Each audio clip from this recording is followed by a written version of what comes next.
เออดีว่าสิไปอยู่ไปทำอยู่ทำกินไอ้คน40 คนทุกเจ้ายังเป็นคนทำคนงานยังกินกันกันอยู่ชุมเจ้ายังมีเงินดำเงินเดือนกินได้เจ้านายเอ้ยทุกข่อยประชาชนนี่สิกินสิสร้างยันไทยบ่ขอไม่เนี่ยกว่าก็บอกว่าจะใช้ไม้นั่นนี่เกี่ยว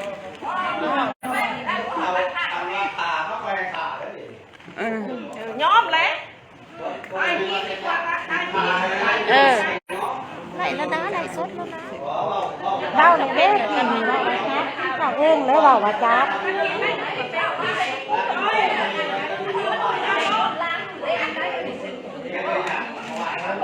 ยังมาอยู่ไกลอยู่ขนาดยังมาอยู่ไกลแต่ยังผมว่าอยู่ไกลอยู่ผมว่าแล้วนะว่าผู้จับผู้ผูกเอาอำนาจมาปกครองขอบคุ้มเขาอยู่นั่นเองบ่ถือประชาชนบ่ยอมให้เป็นยังว่าบ่อื่นสิลงดุดลงปวดอยู่เนาะว่าบ่น่าบ่คู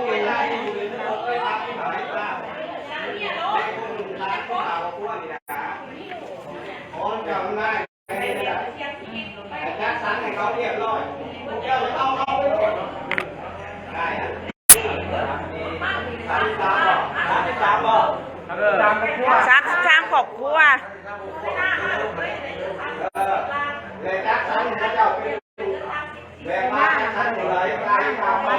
จะถึงนะก็อยู่คนเฒ่าคนนี้นะคนผู้ไปใช้เนี่ยก็อยู่คนเดียว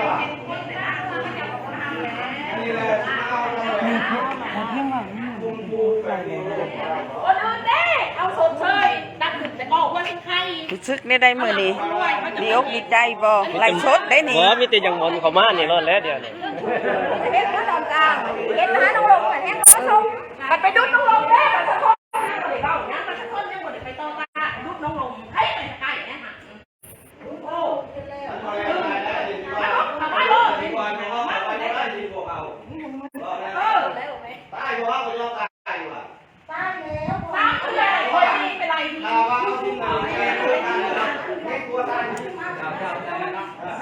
ตายนี่จะน่าที่กลัวดอกสิไปตายเลย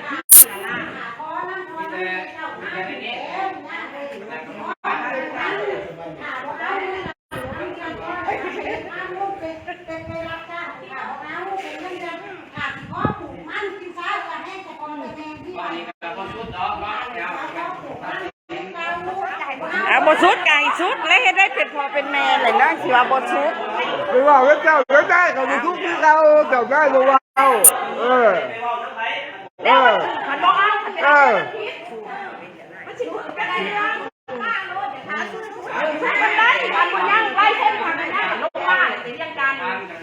เอาไปให้เพิ่นเบิ่งในลายเส้นจากทานบุญยังนั่นให้เพิ่นเบิ่งแน่บ่อันเตี้ยตัวนี้นะเพลงนะมึงนั่นเตี้ยตัวนี้นะนี่ลายเส้น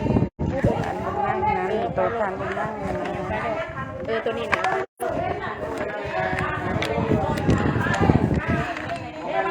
เด้เอาไปให้เพิ่นอ่านเบิ่งแน่นี่ลายเส้นจากทานบุญยังน่ะไป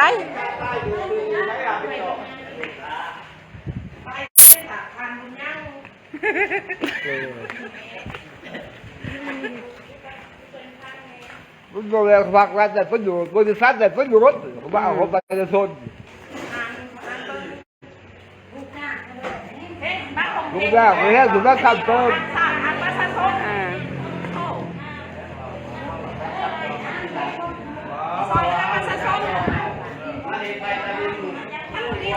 อันนี้ลงร่วมอยู่ของการบ้านท่าที่หั่งเด้อ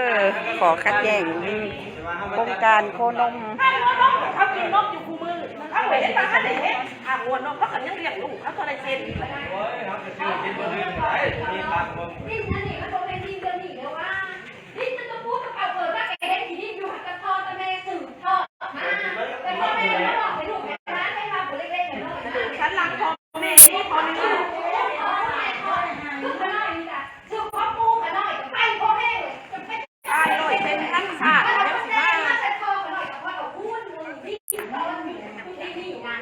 ถ้าเขตนี้ก็จะคล้ายว่าแต่ได้คล้ายเห็นว่ามีมากเลยถ้านี่เราก็ได้คล้าย ห็นยังทันทีทำมือกินทำนี่ยังสิบ้ายังสิบ้า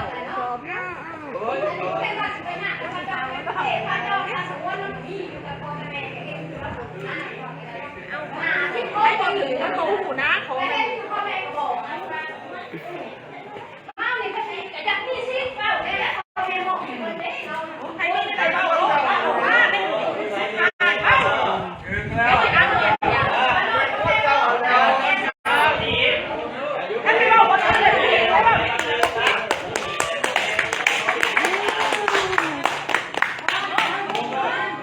บ่ได้ยอมเลยประชาชนนี่บ่ยอมเป็นบ่ยอมบ่หรือบ่ยอมเป็นยอมเพื่อนตัวเองนอนเพื่อนตัวเองอยู่อะไรโรคไข้ที่บ่เสียใจไม่ให้ดอกนางรถเพื่อนตัวเองให้มูมานอนเบ้าไม่เบ้าไผสิเบ้าไม่ใช่จะตายไผพอใจเบ้าไผอยากได้ไผบ่ได้สิให้แบบล่านี่ให้แบบล่านี่แบบเอาไปล่านี่แม่นประชาชนบ่ได้ยอม200,000 300,000 บาทจะไม่ใช่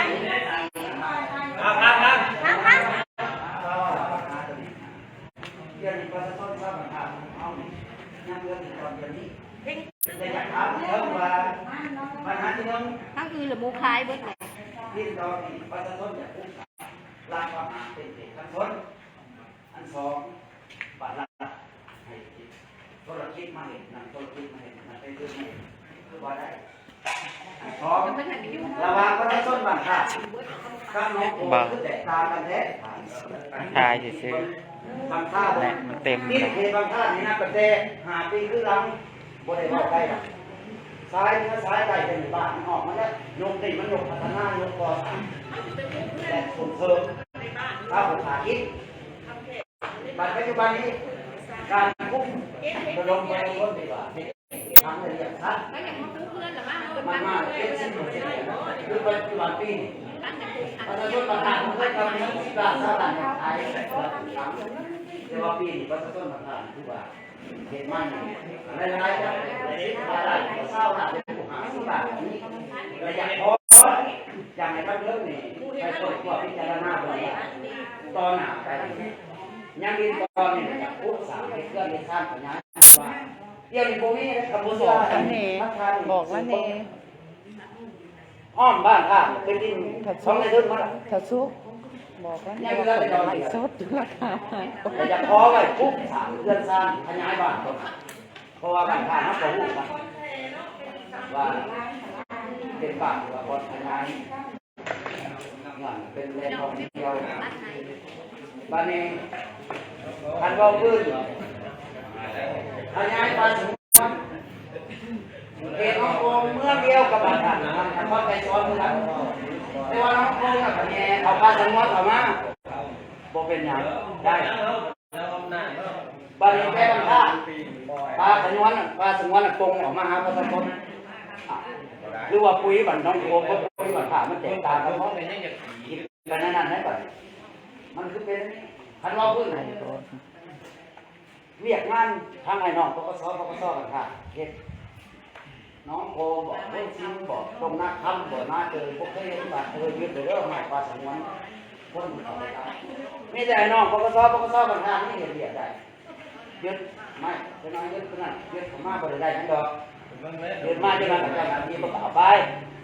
ทำอย่างแต่ละคนเลยไม่ได้เงินให้งานบอกนี่ยัง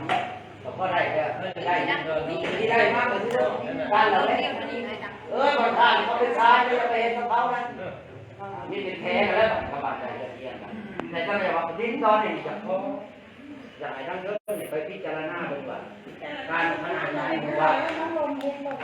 คนละเมืองเราในบ้านท่าน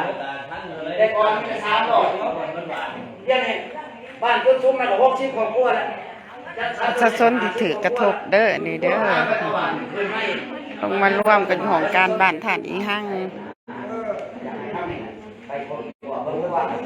โครงการโคนนม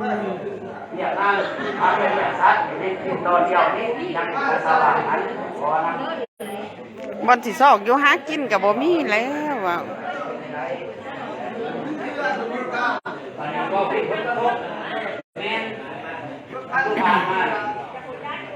ตัวอย่างวันยางลงมาเห็นในทางทางไหนกับคนไว้ประชาชนให้คลายให้พอประชาชนจะได้เห็นเปียกหน้าใกล้บ้านแต่สุดท้ายมาผมจะต้องถึงมาแค่นอนนั่งหน่อยเอามาใกล้นี่แหละผมจะเริ่มจะใช้แบบมาใช้ตัวนี้มาใกล้มันแหละมันประชาชนคนที่บอลเรียนบอลสาวไม่ต้องเรียนก่อนเลย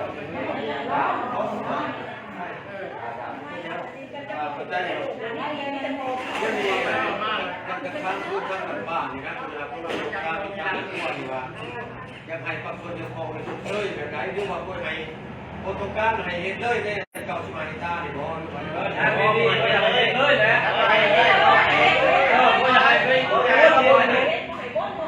อย่าให้ลีกอยากให้ลีกอยากให้ยกเว้นเนาะให้ยกเว้นให้ ให้เห็นเนาะให้เห็นเอาฟังก่อนให้คุณนึกว่าซะวันเรื่องไม่ใช่นี่อ้าวคอยสิว่านี่เนี่ย30ไปผมกลัวนี่บ่ให้เห็นบ่ให้เห็นอันนี้เก่าสมัยตาน่ะบ่ให้เห็นได้30กว่าไปเอาไปในเก้า15 เฮกตาร์หันเลยให้ยกเว้นให้ประชาชนซะเจ้านายเอ้ยแต่ว่าในเงินที่โครงการเพิ่นจะเฮ็ดเป็นแม่ว่า95ผมผู้95 เฮกตาร์เนาะแต่อยู่คนรวมขอฟังก่อนจะฟังเหตุผลก่อนใน95 เฮกตาร์เนี่ยเดี๋ยวนี้เพิ่นสิแยกออกมีผู้ถนัดผลกระทบอีก33คนกว่าได้5 เฮกตาร์แต่ว่าพวกทานน่ะบ่เฮ็ดดีบ่ได้หั่นนะทางอะไรบ่เฮ็ดดีโอ้ยหาเฮกตาร์มันจะไปได้เป็นพ่ออีกมันจุดอยู่นี่จุดอีกจุดโอ้ต้องยุดก่อนฟังก่อนบ่ฟังเหตุผลบ่เข้าใจบางมีตัวอย่างว่าใน33ครอบครัวนี่จะให้สุดเซ้ยนี่ผู้จักเฮกตาร์ตัวอย่างนะเอาผู้ใดเฮกตาร์เป็นบ่พอเราเรื่องหน้าเรื่องหน้า เรื่องหน้าพระเจ้าทหารก็ครับบ่เฮกตาร์เป็นเฮกตาร์เป็นว่าเฮกตาร์เลย กันหน้าเด็ก ผู้ใดกล้าให้กล้าได้เราเลย หน้านี่พอหน้านี่มันก็ได้เลยเฮกตาร์ตายเลยหรือว่า2 เฮกตาร์แบบนี้หน้าหลายน่ะ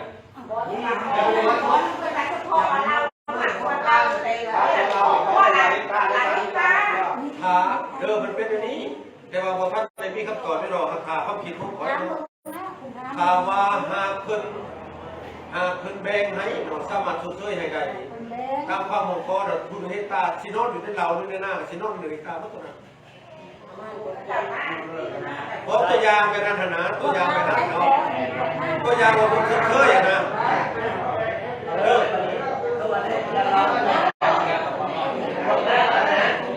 แล้วเราเพิ่นชดเชยเนาะทางบริษัทหรือทางหลักเพิ่นชดเชยฟังกับทางใด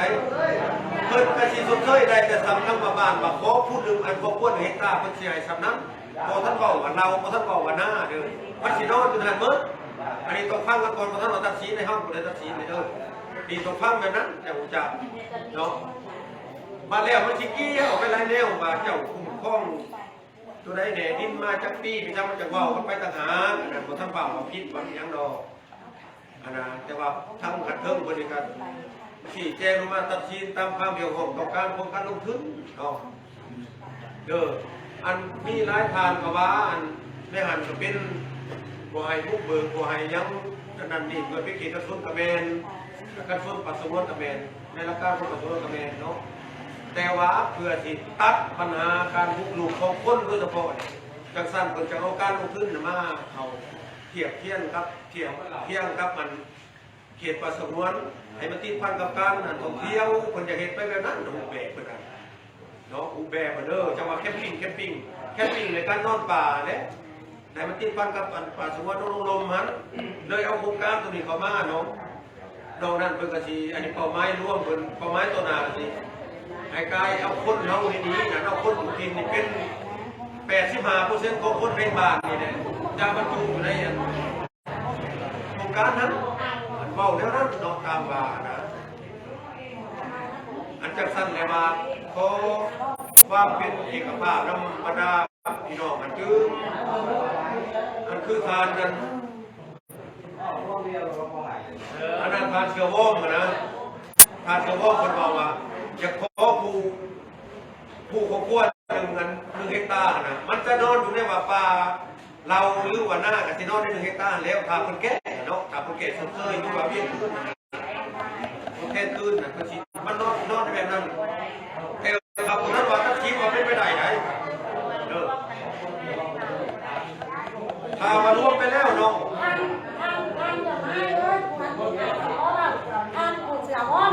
ที่พ่อที่แม่เพิ่นน่ะบ่ร้ายคือที่ผู้ขามันร้ายผู้ขาบ่เอาเฮ็ดตาเดียวนั่นผู้ขาบ่เอาจนได้ก็บ่ให้นักนี้ผู้ขาบ่เอา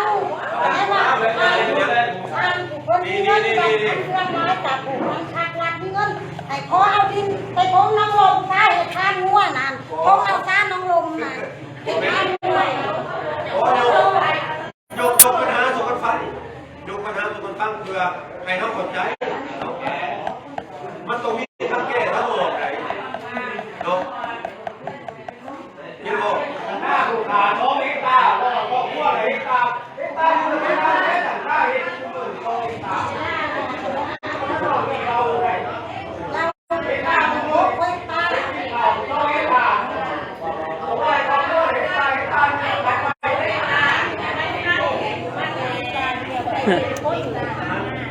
เราผู้ขาเจ๊เฮ็ดมา คำถามไปร้ายเลยเนี่ยมีเลี้ยวค่าเลยคำถามบอกเป็นหลักการมีเลี้ยวค่าของคนถาม ถามมาโลด ถามว่าถามอะไร มันนี่เนาะ ถามมาโลดถามมาโลด ถามเราเรื่องมีห้องไฟกระโดดอันนี้ผมว่าผมมีห้อง บ่มีกันย้อนยังกะสิเว้ามาโลดประชาชนสิเว้ามาโลดถามมาโลด เคยเสียอยู่แต่ละปีเสียมาอยู่คุกกี้อยู่เนี่ย โบเชียกับถามมันมีเลยมันจะมีเลย กะสาเหตุหยังเว้าถามมึงบัดนี้เราตอบกระเจ้าเบิ่งคำกระเจ้าถามนะ ท่านเป็นสี บ้านเฮามาสิเฮ็ดเอาบ่เฮ็ดให้เฮาก็บ่ยังก็ไปเข้าบ้านตะปูตะ ได้ ปู คนนั้นสุกอยู่ในด้านกันนี่คนท่านวางอันนี้ท่านได้มองใช่เพราะว่าจะทนอย่าเพิ่งเปิดทางนั้นครับคนท่านได้ว้าวคนท่านวางสุกอยู่ ประเทศหน้าแบบบริสุทธิ์อยู่บ่สันกินข้าวอยู่ไส อันนั้นน้ำนี่มันเดือนก็กินข้าวก็จะต้มนี่แหละเนาะ ก็ได้จากประชาชนนี่แล้วพ่อแม่พนักงาน เงินดำคำเดือนกะ แล้วเฮ็ดไปเฮ็ดหน้าเนาะ เป็นแห้งสิมาบีบประชาชน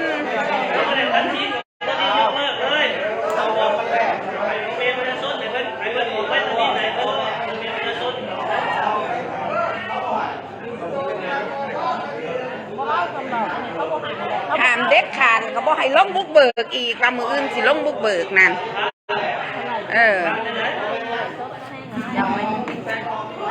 ว่าวเรื่องดินไม่พรดินประชาชนอยู่บรรทัดนี่หั่งนี่แหละถือคนกระทบ33ครอบครัวเลยมือนี่แหละทั้งอันเมืองทั้งแผนกทรัพย์ร้ายแผนกลงมาห่วมอยากเอาดินประชาชนไปสร้างโครงการโคนม ถ้าเพชรกับบ่ทันมีประชาชนมีถ้าเพ แค่ ชร นี้เฮ็ดโซนยังหก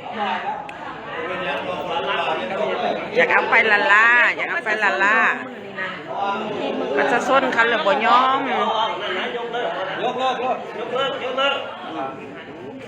ยกเลิกแล้วก็บ่ให้ลงดุดอีกได้มืออื่นนี่นั่นถ้าว่าห้ามดุดอีกมืออื่นนี่สิว่าลงมือค่ะมันบ่ทันแหล่ๆกันเด้ประชาชนยังบ่ทันแหล่ยอมประชาชนบ่ได้เห็นดีเนาะสิไปลงดุดกับถือกันนี่กันอีกได้จักสิเป็นหยังเกิดขึ้นแล้วพ่อแม่ประชาชนนี่สิพ่อหัวขาดค่าแล้วในดินตอนน่ะคือหัวขาดค่าไปแล้ว ประชาชนนี่ยอมตายแล้วในดินแผ่นนั่นน่ะว่าสิซะ มาบอกจอยมึงบอกตังมูแน่นะกูมันบอกสบายพวกมึงบอก ควรบอกคนที่อยู่กับได้เนาะ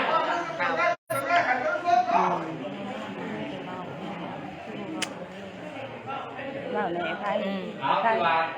เล่าใน บ่ได้ฮับคนการเจอการมาก บ่เว้าเสนอก่อนเจ้าน่ะเว้าคือเว้าก่อน เว้าซะก่อนมาเลย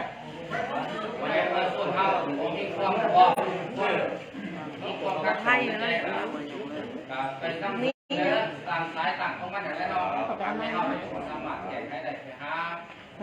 ให้ผัวเว้าเมียสิไปเอาไม้มา ขอไม่ว่าวเลย ไอ้นายเฮ็ดให้มันละเอียดลงมาไม่ได้ หน้าตะกาจะเฮ็ดยุคปุปี้อยู่ที่จะเสนอแบบนี้ไม่ว่าได้ไหม บอสอันนั้นก็ไอ้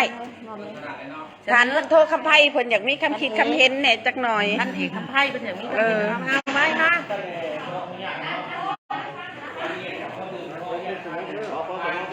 โตได้มันเอกเลยนะ ท่านเอกบอเอ้ยโอ้ยขอโทษขออภัย เวลาสั้นอะไรยังบ่หูอยู่ปะ มือขางง่วงมือนั้นบ่เอ้ยอีกผัดบ่ได้ไปเนาะ ทางง่วงกินอยู่ไหน เดี๋ยวเอาไม้มาให้แล้วเนี่ยกี้เอาไม้มาเนี่ย ยืมนี่ว่าไม้นี่นะ คือสิทีแต่เนาะอันนี้ใหม่ยังไปเอาให้นี่ดีตรงคอไม้นี่คอไม้ไปเถินคอนี่กว่าไม้หน่อยสิบ่ได้ยินคักแล้วว่า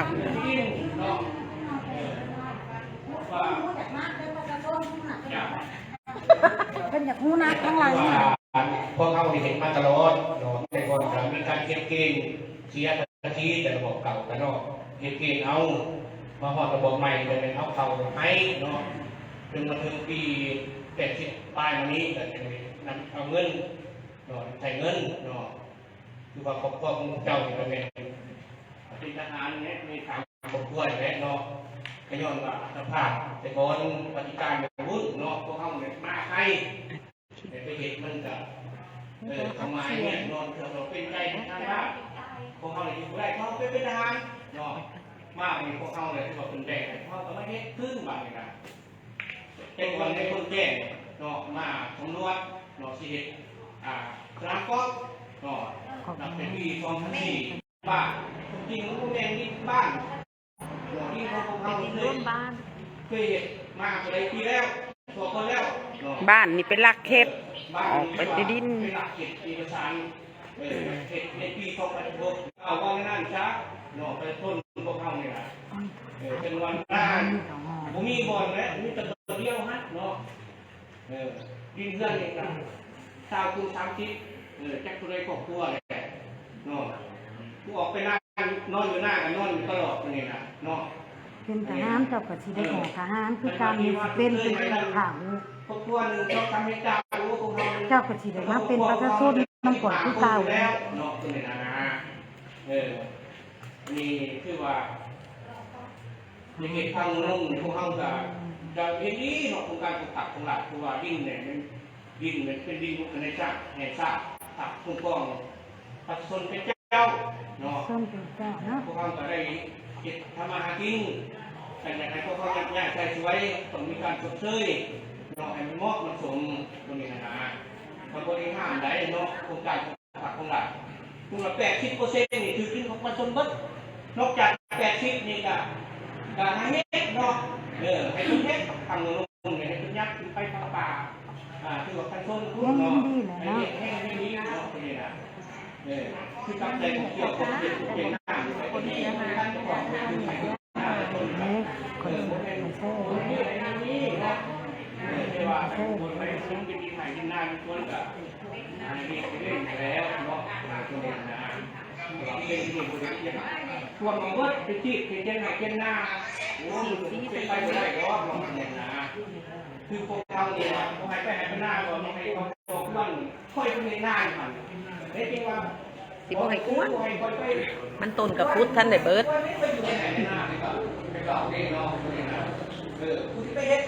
ปูนมันต้นยังมันก็ลายเต็มอยู่บางอย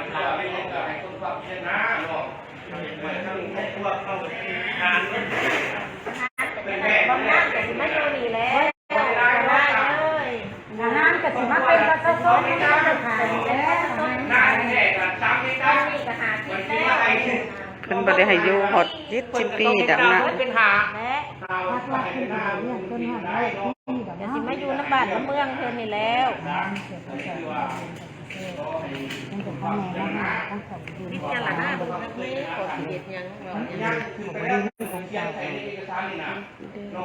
ตั้งแผงคนกว้างวิ่งลงไปพ้น น่าจะแข้งกับไปน่าจะแข้งเก่า วิ่งแน่ขาดเทป นี่เป็นเจ้าแข้งใหม่อะไรกับสิไปคือกันนี่แหละมันได้แล้ว ชาวบ้านจะได้ทุกเชื่อแหละคนนั้นตั้งทุกทางใต้ถึงทุกเชื่อเองมีความข้ามเป็นสุดเชื่อวันนี้ที่ไหนก็ต้องออกคือมันจะไกลวันนั้นมีอย่างเพชร ไม่กลับมาเลยไม่กลับมาก็เป็นลงสตอรี่กันเฮ้ยจ้า ไปมาเคยเกลือแล้ว จ้าโดนลง วันนี้นะครับมีโคมีคนเดินดึงเนาะไปทาง พักแล้ว ทางเนาะพิจารณาคุณว่าทำความเข้าใจ ชมเชย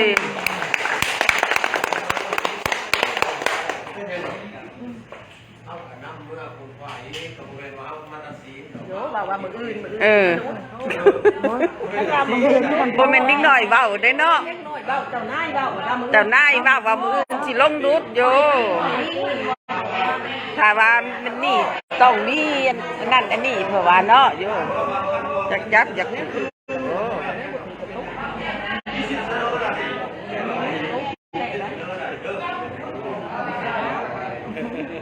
โยเว้าเบื้องต้นคือว่าใส่มาตรการแห้งเทสะดอ ไม่มาขนาดหน้าพิจารณาว่าสิจับได้ขนาด โยประชาชนไก่จับรถเล่แห้งเข่าโลนึง12-13,000เลยนอนไปนอนคุกกินเข่าอยู่เลยบ่ตายบ่ประชาชนอันนี้บ่แม่นนั่นประชาชน เอาใจตลอดวัดประชาชนนะจะเรื่องการลงมาเลยลงมา เป็นเอกภาพนอนำประธานคณะ ใจ ประธาน เลยยุคประชาชนกับแดนดินตอนนี้เนาะใช่เลยเฉยๆเจ้าเลยบอกใจตอนนี้ นับถือนอคำทีคำเห็นของพ่อแม่ประสบกับ เดี๋ยวจะหน่อยเป็นว่า ผลกระทบ พ่อแม่ประชาชนนี่เข้าใจอยู่ตลอดว่าเป็นประชาชนภาครัฐเลยบอกเข้าใจลงมาเลยแบบนี้เนาะมาเร็วเอาเรื่อยๆนี่เนาะนี่เนาะเสร็จแล้วพักจะหน่อยไปสิ หลายตอนนอเป็นมาหอกตัวนี้ตัวเขาเป็นคนปวดตัวคนเลยหาขอสรุปได้นอเป็นคนดาเนี่ยที่เขากำลังการเปลี่ยนแปลงไปเรื่อยๆสังคมมันก็มีการเปลี่ยนแปลงนอเรื่องการพัฒนามันก็มีการขยายตัวสังคมจะแนวนอคือผมเข้าในนามคณะกรรมการเป็นปฏิบัติตามที่สีน้ำปฏิบัติตามคำสั่งหรือว่าขอต้องร่วมของคณะพรรคกันเทิงหันเนาะที่ได้ทั้งขอต้องร่วมที่ได้ทั้งแจกการมาว่าสู่กระทั่งนั่นแหละเนาะเมื่อได้รับพังเนาะบรรดาคารที่นอนอยู่ในเก่าสมัยตาหรือว่าหาย ก็ ตา ไม่ได้ว่าบ่ให้ลงมามื้ออื่นนั้นถ้าว่าประชาชนบ่ได้มีลายเซ็นจากประชาชนที่ว่าถูกกระตุกบัดนี้นะที่ว่าลงมาบุกเบิกนะคะมัน สื่อโตมากเลย สิ่ง การ ที่ยัง ทำว่า เกิด หา ขึ้ กิ น น แล้ว เข้าเห็นเข้ากัน แล้วบ่ได้รับผิดชอบ จากกินตัวนังเกาเนี่ยนอเห็นหน้าอะไรกินเข่าก็ใส่ซะนอปลูกบ้านก็ได้ครับคนคนนี้นอ มันก็เมื่อยอยู่แต่เงิน นอต่อก็ปัญหาเลยบอกเตือนกันเลยครับบรรดาทานก็ต้องเป็นคนขั้วน้ำกันตื้มนอคนขั้ววันใดคนขั้วเรื่องเบิ่งทักเบิ่งหลักเบิ่งเฮาอะไรนอเป็น ภาค คน รัฐ ขั้ว ไม่ น้ำ ว่า กัน สิให้ประชาชนประชาชนเนาะอะไรประชาชนบางนั่นแน่ แจ้ แน ง ว ว่ามันให้กันแล้วนอ อ้าวก็แม่นและภาครัฐเลยเป็นพ่อเป็นแม่แห่งประชาชน แต่ว่าอันเฮียพ่อกันพี่น้อง ก็แม่ไปกินอยู่เบื่อบ รรลุพัดทองโคอยู่ ผู้สาวกันแล้วนอกจากมีความสงบกว่านั้นก็อย่างนั้นปัญหาการวิพากษ์การจัดตั้งไปสหายไปซื้อการจัดตั้งโดยเฉพาะการต้องเทคต้องไล่เป็นปัญหาหนึ่งที่มีความสับสนนอกจากสั่งนะครับพระเจ้าเรียกพ่อคือการล่มกับล่มแต่ว่าจะไปพิษเปื่อนจะไปเสียดสีก็จะพิษตัวเหตุกฎหมายของบ้านของเมืองนอกจากสั่งที่ปัญหาของบ้านเขาการการจัดตั้งเราพวกเขาบอกกันเทศเขาไปอยู่ในความกำลังภาครัฐไปอยู่ในความเป็นประชาชนด้วยกันคือทางทหารคนเสนอนะ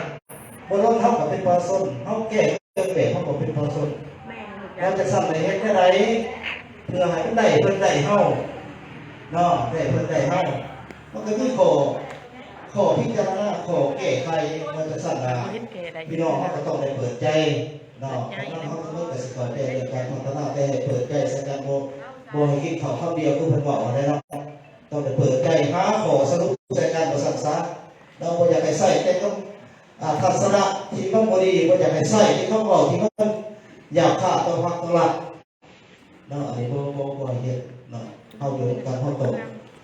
ตกหาขอตีหาขอตกลงเนาะพักหลักได้ครอบครัวให้ได้พ่อส้นไหนได้เนาะจะสั่นเฮ็ดของให้คือไปกันเนาะบ้านเฮากับบ้านกันนำเด้เนาะ เบิดเลย ดีเจ้าแกงห้องเจ้าแกงใหม่ดีประธานสภาห้องประธานก็จะสั่นอะไรกันแล้วทุกปัญหาที่พวกเรานำมาบอกเนาะก็เป็นได้ครับที่สีน้ำมาจากหัดแป้งคนนี้เนาะอันนี้บ้าพ่อลงน้ำกัน